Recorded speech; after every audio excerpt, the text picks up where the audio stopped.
안녕하세요. 착관부동산연구소의 남관현 소장입니다. 금융자산관리 네 번째 시간에서 보험상품 이야기 두 번째, 사탄 중에서 두 번째로다 변액보험을 좀 알아보도록 하겠습니다. 변액보험이 이제 여러분들 이제 banca assurance에서 굉장히 유니버셜 보험이라든지 이런 것들이 다 이제 변액보험에 속하는데, 이 변액보험을 이해를 잘 하셔야지 변액보험을 선택해서 들을 수가 있어요. 변액보험은 보험료 중 사업비 등을 제외하고 펀드에 적립 운영하여 운영 실적에 따라 보험금을 지급하는 상품입니다. 우리나라는 2001년부터 판매가 되기 시작했어요. 그러니까 선진국형 보험이라고 합니다. 그래서 다른 나라는 굉장히 많이 들어와서 대표적인 게 여러분들 외국계 보험회사가 많이 들어와 있죠. 그렇죠? 여러분들이 알고 있는 그런 회사들이 들어와 있을 때가 언제 들어오냐? 2001년입니다. 그래서 우리나라가 97년도 말에 IMF가 돼가지고 선언하고 98년도에 전년에서 IMF 시대에 들어갔을 때 우리나라가 자본시장 통합법이라고 해가지고 자본시장, 그러니까 외국에 있는 모든 사람들 들어와서 우리나라의 자본시장에서 자본 활동할 수 있게끔 만들어 놓은 게 이제 98년도에 자본시장 통합법이거든요. 그것이 이제 단계별로 다 풀었을 때 2000년도쯤에 들어와가지고 그 외국계 회사들이, 보험회사들이 들어와가지고 그때부터 판매된, 2001년부터 판매된 상품이 변액보험입니다. 그리고 이 당시 때 우리나라도 초창기에 떠가지고 우왕좌왕할 때가 되게 많았었거든요. 사망시 또는 연금 개시 시점에 최소한 납입 원금을 보장하는 형태로 판매를 합니다. 사망시 또는 연금 개시 시점에 최소한 납입 원금을 보장하는 형태로 판매를 하는데, 이게 사실은 다른 나라들 같은 경우, 특히 선진국 같은 경우에, 특히 미국 같은 경우에 2008년도에 금융위기 떨어졌을 때 대체적으로 이런 즉 퇴직연금도 거기는 변액보험 같이 비싸게 운영을 하거든요. 이런 것들이 문제가 터져가지고 마이너스 수익률, 그러니까 수익률이 잘 안 나가지고 됐거든요. 문제가 생겼거든요. 펀드와 보장기능이 결합된 상품으로 소비자는 자산 운용 성과에 따라 고수익 추가가 가능하고 보험회사는 금전 리스크가 없다는 것이 특징적입니다. 변액보험은요, 변액보험은 적립식보험, 특히 변액보험의 문제점, 금융소비자연맹이 발표한 내용인데, 변액연금보험 상품의 수익률이 물가상승률에 미달을 하죠. 이게 이제 언제적 얘기냐면 3.19%가 언제적, 이게 시작된 게 뭐냐면 2015년부터 이런 얘기가 많이 나왔거든요.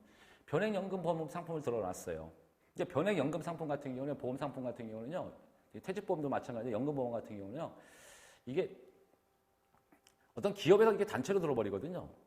그러니까 들은 사람이 있고 안 들은 사람이 있지만 단체로 들어버리면 이게 이 보험 쪽을 설계했던 사람들이, 보험 설계사들이 엄청나게 금전을 땡길 수가 있죠. 그래서 이제 그 당시에 많이 했던 건데, 물가 상승률이 2014년, 2015년대 3.19%였어요. 근데 이 당시 때 물가 상승률보다 변액보험 상품이 보통 3%대였거든요. 그러니까 3% 이하였거든요. 그래서 4%, 5% 정도 됐으니까 물가 상승률보다 떨어지잖아요. 그러니까 물가 상승률 이상으로다가 어떤 수익이 발생해야지 되는데 이런 게 생기게 되죠. 일부 상품은 가입 10년 후 해제해도 원금 손실이 발생할 가능성이 있는 거예요. 일부 상품은. 그러니까 뭐냐면은 얘들은 계속해서 뭐하냐면은, 변액 상품은 이거예요. 기본적으로 여러분들 모든 보험 같은 경우는, 특히 변액보험 같은 경우는 만약에 이렇게 돼요. 얘들이 돈을 벌잖아요. 그래서 2%를 3% 수익률을 바라봤어. 그래도 뭐냐면 얘들이 운용수수료를 가져가요. 보험회사가. 그럼 운용수수료가 보통 한 2% 된다 그러면 2% 벌었어. 그러면 운용수수료를 떼가지고 가는 거야. 그럼 운용수수료 남는 거 갖고서 배당을 해주는 건데, 배당이 돼요? 안 돼요? 안 되잖아요. 늘어나질 않잖아요. 그렇게 어떻게 돼요? 그러면 그냥 똔똔이가 돼버리는 거예요. 그래서 실적으로 변액보험의 적립식 변액보험 같은 경우는 운영 수수료가 굉장히 크거든요, 포지션이. 그래서 운영 수수료가 크다는 걸 반드시 알아둬야 돼요. 그렇기 때문에 만약에 그러니까 보험회사 중에 운영을 잘 못하는 상품을 만들어 놨다 그러면 어떻게 돼요? 10년이 지나도 해약을 해도 원금 손실 가능성이 있는 거예요. 그리고 또 하나, 계약 초기에 사업비를 많이 부과해요. 사업비를. 그러니까 뭐냐면은 보험 같은 게 이렇게 정리가 되거든요. 뭐냐면 초기에 이렇게 돼요. 보험을 설계를 해요. 그 설계할 때 그걸 사업비라고 부르거든요. 상품을 만들어요. 그 다음에 이거를 갖다가 운영을 하게 되죠. 그냥 운영 조직도 만들어요. 그 다음에 이거를 갖다 판매하는 사람도 있을 거 아니에요. 판매도 해요. 요거를 우리가 뭐냐면 보험 상품 만들고 상품, 그 다음에 관리 조직, 운영, 그 다음에 판매처, 요게 세 가지를 다 합쳐가지고 이걸 뭐라면은 사업비라 불러요. 보험 사업비. 그럼 보험 사업비가 굉장히 크거든요. 예를 들어서 보험 10만 원짜리 보험을 예를 들어서 10,000명한테 팔았어. 근데 그 금액이 예를 들어서 한 100억이야. 그럼 100억의 보험료를 딱 걷어놨단 말이야. 그러면 초기에 보통 한 10%에서 10% 정도까지가 들어가요. 10%에서 어떤 건 세게만 12%, 3%까지 들어가거든요. 10% 들어오면은 이미 벌써 그러니까 100억짜리 물건이 아니라 어떤 물건이에요? 90억짜리 물건 갖고 수익을 내기 시작하는 거예요. 그러니까 100억을 갖고 수익률을 5% 내면 5억인데 90억 갖고 수익률을 내면 4억 5천이거든요. 벌써 거기서 차이가 많이 생긴다는 거예요. 그래서 초기 해지 그래서 소비자 손실이 굉장히 크거든요. 상품 내용은요, 이렇게 되어 있습니다.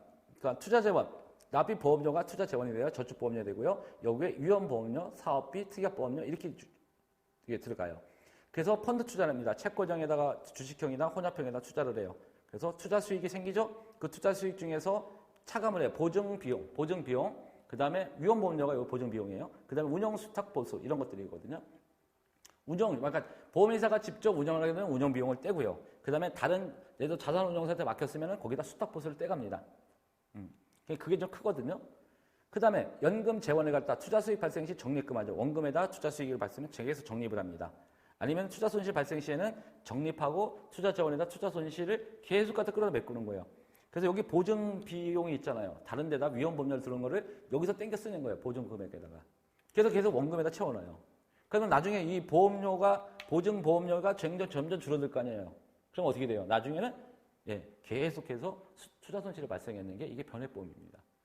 그래서 사실은 변액보험의 이런 내용들을 잘 모르니까 많은 분들이 변액보험 투자해놓고 나가지고 또 목돈이 좀 필요해가지고 해약하려고 하니까 어떻게 돼요? 원금은 한 1,000만 원 집어넣는데 어떻게 돼요? 해약하려고 하니까 200, 300밖에 안 주죠. 그래서 여러분들 변액보험은요 굉장히 장기 상품인 거예요. 그래서 장기 상품이기 때문에 참 어려운 거 있죠. 그래서 이게 뭐냐면 여러분들 보면 이 채권형과 주식형이 있단 말이에요. 예를 들어서 주식인데 우리나라처럼 주식이 변동폭이 뭐 2,500포인트 갔다가 2,000포인트 넣었다 이 사이에서 지금 거의 한 20년 가까이 움직이는 지금 그림을 그려주고 있거든요. 그럼 어떻게 돼요? 주식형 주요는 사실 투자 수익률이 좋지는 않아요. 그다음 금리가 낮으니까 또 어떻게 돼요? 그러니까 채권 수익률도 그렇게 좋지가 않고요. 사실은 변액보험이라는 것은 사실은 막 성장하고 있는 나라들이 있죠. 뭐 동남아시아든 이런 쪽에 가서 변액보험 같은 게 들어두게 하면 엄청나게 혜택을 많이 받죠. 왜? 회사가 계속 성장하니까. 베트남처럼 연간이나 중국처럼 연간 계속해서 고속성장하는 나라들은 이 변액보험 같은 게 맞지만 우리나라 같은 경우는 이미 선진국에 돌입한 나라들은 변액보험이 큰 의미는 없다라는 것을 좀 보여주고요. 근데 만약에 이 변액보험이 이게 펀드 투자인데 채권형인 주식형인데 혼합형이지만 이거를 해외에다가 투자를 한다 그렇게 되면 또 의미가 좀 틀려지겠죠.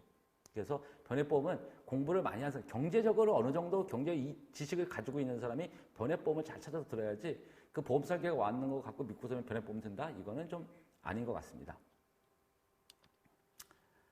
한번 볼까요? 그러니까 이지프랑스 플랜, 보험 플랜인데요. 그러니까 보험은 기본적으로 리스크 헤징 효과가 있습니다. 그래서 어떤 거냐면 보험은 투자가 아니에요. 그렇기 때문에 보험은 절대 투자가 아닙니다. 그러니까 리스크 헤지하는 기능만 있어요. 투자가 아니에요. 그래서 주위 친인척, 선후배, 친구, 원정주의를 없애야 됩니다. 그래야지 이 보험 플랜을 잘 짤 수가 있어요. 질병으로 인한 리스크는 건강보험 가입했잖아요. 그렇죠? 건강보험 가입했으니까 필요할 때 뭐예요? 입원 수술 특약 추가하는 가능하죠. 암보험 하나 들어놓는 거예요. 우리나라에서 기본적으로 건강보험에서 암에 관한 5대 암에 대한 것은 보장을 해주거든요. 그러니까 그 외의 암을 들어주는 거예요. 그 다음에 입원이나 수술 등 특약 추가해요. 그러면 이렇게 적정보험료는 한 5만 원 정도, 한 5만 원에서 많게 들어 한 8만 원 정도, 7, 8만 원 정도 이렇게 해서 20년 동안 순수 보장료로 들어버리는 거예요. 근데 거기다가 뭐 해주겠다 이렇게 하게 되면 안 되거든요. 그 다음에 자동차 등 사고로 인한 리스크를 해지를 해야 될 거 아니에요. 그럴 때는 손해보험회사에 자동차 보험을 들고요. 그 다음에 인터넷으로 뭐 한다? 꼼꼼하게 비교하는 거예요. 그래서 저 같은 경우도 자동차 보험을 매년마다 경신할 때 보통 5개 회사의 견적서를 받거든요. 거기서 어떤 걸 해주느냐에 따라서 해요. 저 같은 경우는 운전을 많이 안 하는 편이지만 사고도 크게 잘 나지 않는 상태거든요. 그러면 다른 특약을 좀 배제하고 약간 좀 저렴하게 좀 들어가는 편이거든요. 그래서 이렇게 자동차 보험도 꼼꼼하게 하고요. 조기 사망 리스크가 있다 그러면 부양 자녀가 즉 뭐냐면 이런 거죠. 한마디로 내가 위험 직종에 근무하는 사람들은 조기 사망 리스크가 반드시 존재합니다. 그럴 경우에는 분양 자녀가 즉 자식이 없을 경우에는 생길 때까지 가입을 보류해버리면 돼요. 없는데 누구한테 줘요? 만약에 내가 자녀가 없는데 주게 되면은 다른 사람한테 다 가는 거예요. 사돈의 팔촌한테 다 가거든요. 그럼 별로 의미가 없죠. 부양 자녀가 있을 경우, 자식이 있을 경우에는 종신보험 또는 정기보험으로 가입하는 것이 좀 유리하죠. 그리고 조기 사망 리스크가 있을 때는 종신보험. 왜냐면은 내가 이 두 가지가 있어요. 그러니까 금액을 어느 정도 일정 기간 동안 붓는 게 사망보험이 있고요. 아니면 내가 죽을 때까지 들어가는 사망보험이 있고 그러거든요. 그걸 종신보험과 비슷한데 이 종신보험 같은 경우는 여러분요. 이게 종신보험 중요한 것도 뭐냐면 종신보험 같은 경우는 만약에 내가 부동산에 관련된 자산이 있다. 그럴 경우에 종신보험 같은 이 비과세 혜택이 굉장히 크거든요. 근데 이걸 있을 때 만약 이게 자녀들 앞으로 종신보험을 들게 되면요. 내가 죽었을 경우에 이 자녀들 앞에 종신보험을 갖고 내 재산을 갖다 상속세를 대신 내줄 수가 있거든요. 그런 종신보험 같은 걸 들어두는 거예요. 그 다음에 장수 리스크 같은 경우는요. 왜냐면 내가 이제 오래 살 것 같아. 그럼 내 집 마련하기 전에 마련 시까지 가입을 보류하는 게 낫죠. 해지율이 90% 이상이거든요. 이 장수 리스크가. 그러니까 내 집 마련을 하는 변액가입은 검토를 하겠죠. 아파트 관리비 낼 정도. 한 10만 원 정도의 변액보험을 가입하는 게 나는데 내가 만약에 건강해서 오래 살 것 같아요. 그러면 뭐 하면 돼요? 아까 그랬죠. 순수 보장이요. 그런 어떤 상해보험이라든지 이런 걸 들어두게 돼요. 그리고 장수 리스크가 내 집 마련 전까지 갖고 내 집 마련 후에는 뭐 해야 돼요? 나중에 65세가 넘으면은 뭐 하면 돼요? 주택연금 이런 걸로 갈아타게 되거든요. 그럴 경우에는 변액연금을 가입을 검토해서 똑같이 가져갈 수 있는 거. 그러면 나중에 내가 어느 정도 이렇게 나이가 들었을 때까지도 어느 정도 커버가 될 수 있겠죠. 그 다음에 변액보험과 적립식 펀드는요. 변액보험은 초기 2년간 약 15%에서 20% 사업비를 선취로 인해 가지고 크죠. 그렇죠? 지금은 좀 그래도 많이 했지만 옛날에는 지금 아까도 했지만 보통 10% 이상 떼요. 많이 떼는 20%까지 떼고요. 초기 2년간 엄청 많이 떼입니다. 그러니까 예를 들어 5% 복리 투자 수익률일 경우 13년 후에나 뭐 한다? 똔똔이가 돼요.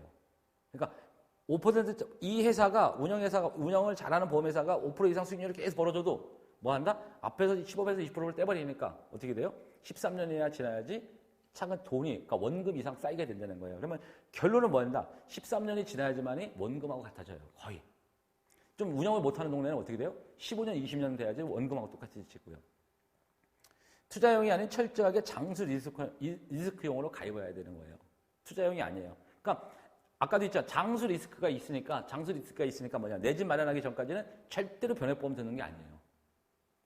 그러고 난 다음에 내 집 마련하고 난 다음에 내 집 마련했잖아요. 그러고 난 다음에 뭐냐면 변액보험을 들어두는 거예요. 같이. 그래서 변액보험이라는 장기적으로 페이스를 보는 거죠. 보통 변액보험은 20년 정도가 아니라 30년, 40년을 내다보고서 변액보험을 듣는 거예요. 그래야지 뭐한다? 나중에 내가 나이가 들어갔을 때 그거를 해소를 했을 경우에 큰 돈을 마련할 수가 있거든요. 그 다음에 그렇죠. 내가 지금 40대인데 40년을 내다보고 변액보험을 듣는 거예요. 내가 지금 40대 보험을 마련했으면 그러면 65세 때 주택연금 돌려가지고 죽을 때까지 주택연금 받아먹고 그 다음에 뭐예요? 40년, 50년 동안 장기적으로 지금 100세 시대니까 40년, 50년 동안 장기적으로 변액보험을 들게 되면은 계속 들게 되면 그 후에 뭐 한다? 내가 큰 게 내가 그 당시 때 뭐 더 몸이 아플 수 있고 또 크게 다른 질병에 걸릴 수 있을 경우에 대비를 해서 있고 또 그 후에 또 뭐 물가 상승률이 가파르게 올라가가지고 실질적으로 쓰는 돈이 많이 부족할 경우에 변액보험을 통해서 내가 이제 다른 주택연금보다 더 쓸 돈을 필요할 때 활용할 수 있는 거 이렇게 돼요. 그래서 변액보험은 늘 최소 30년, 40년 정도를 이상을 보고서만 가입해야 되는 것이 낫겠다 생각하고요. 변액보험은 저는 항상 내 집 마련 이후에 하는 게 변액보험에 가장 맞지 않는가라는 생각을 하게 됩니다. 이렇게 해서요. 이번 시간에도 이렇게 금융자산관리 4탄 해가지고 보험 상품에 대해서 알아보게 이렇게 했습니다. 보험 상품에서 잘 알아봤습니다.